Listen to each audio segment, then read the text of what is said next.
विरोध तो कर रहे हैं, विरोध के बाद हुआ क्या? बिल बन गया ना वो। अब वो कह रहे हैं देश में जहां जहां गैर भाजपा सरकारें हैं वहां इसका विरोध हो रहा है। त्रिपाठी जी, देखिए, सबसे पहले तो ये कि अच्छा लगा कि कांग्रेस और राष्ट्रीय जनता दल कहीं तो साथ साथ हैं। मतलब बाकी तो दिखते नहीं, अपनी यात्रा अलग, अपना सब कुछ अलग, कैंपेन अलग, प्रत्याशी अलग, ऐलान अलग, यहाँ तक कि मुख्यमंत्री चेहरे का भी ऐलान अलग। ठीक है, भले अशोक गहलोत जी बैठे, लेकिन अलग अलग ही था।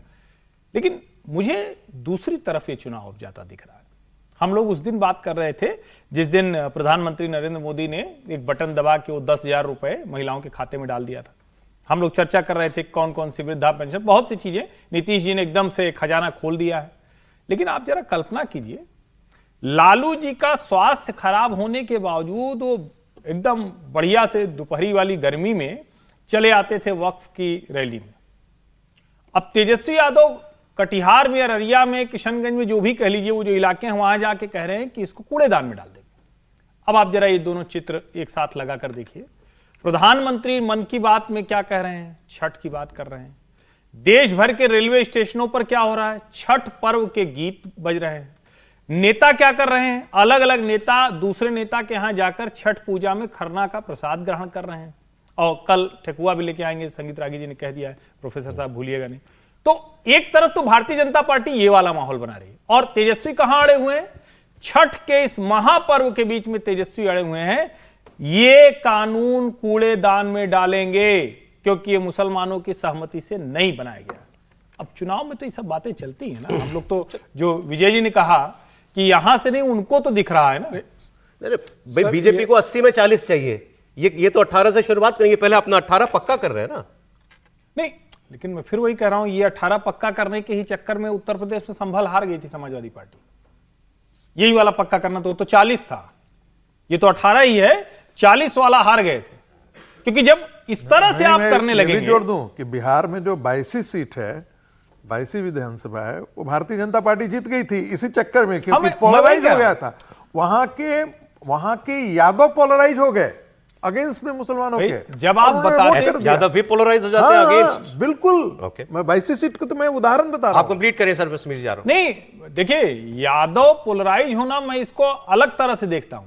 मुलायम सिंह यादव और लालू प्रसाद यादव यादवों के लिए बहुत बड़े नेता हैं भाई, तो क्यों नहीं उनके पीछे जाएं। लेकिन आप ये कहेंगे कि यादव हिंदू होकर वोट नहीं देता है। अरे पूरे देश में यादव हिंदू होकर वोट देता है। यहां तक कि उत्तर प्रदेश में भी 2019 का लोकसभा चुनाव, 2014 का लोकसभा चुनाव उसका बहुत बड़ा प्रमाण है। मतलब ये तो ठीक है, जो जिस पार्टी से जुड़ जाएगा। अब बहुत से लोग पार्टियों से, ब्राह्मण जो जुड़े हुए हैं या जो वैश्य समाज के लोग जुड़े हुए, कांग्रेस से आज तक नहीं हटे, लेकिन बड़ा वर्ग तो गायब हो गया ना। तो ऐसे ही यादवों का वर्ग गायब होगा। हम लोग बार बार चर्चा करते हैं 18% मुसलमान, 15% यादव, ये 33% है। अभी 33% एक लगभग पक्का ही है।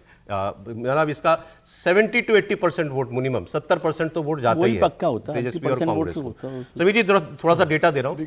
तेजस्वी यादव के इस बयान पर बिहार में ऑपोजिशन ने, मतलब उनके विरोधियों ने हंगामा किया।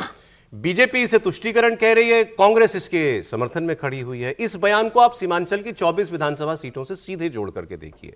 मुस्लिम बहुल सीटें हैं, हार जीत का फैसला मुसलमान वोट के आधार पर होता है।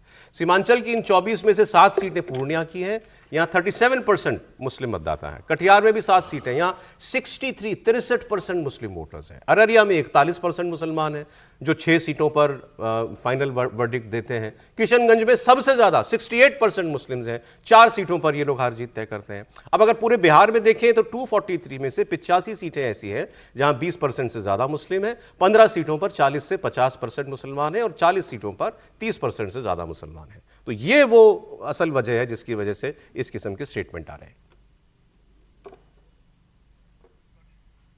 समीर जी, और इसमें जोड़िए फिर यादव वोट। और हां, मैंने जब शुरुआत में कहा इस खबर की कि जब मालूम ही है और कहां जाएगा तो फिर क्यों इतनी मेहनत क्यों हो रही है, तो कहा कि नहीं, AIMIM और समय सीमांचल में ही वोट लेता है वो। निश्चित रूप से वो 24 सीटें तो महत्वपूर्ण है। लेकिन कल एक डाटा देख रहा था कि जैसे बिहार के जो 7 जिले, जो कटिहार, किशनगंज, अररिया, पूर्णिया, दरभंगा, सीतामढ़ी और पूर्वी चंपारण की 53 सीटें आती है। इन 53 सीटों में मुसलमानों की बहुत अच्छी खासी तादाद है। उसके बाद भी अगर आप 2020 का चुनाव परिणाम अगर देखेंगे तो इनमें से 53 सीटों में 18 सीटें तो एनडीए जीत गया था। तो इंडिया का भी वहां पर वोट बैंक है और वहां पर कई वोट जो जातियों के थे, वोट टूटे थे और एनडीए के पक्ष में चले गए थे।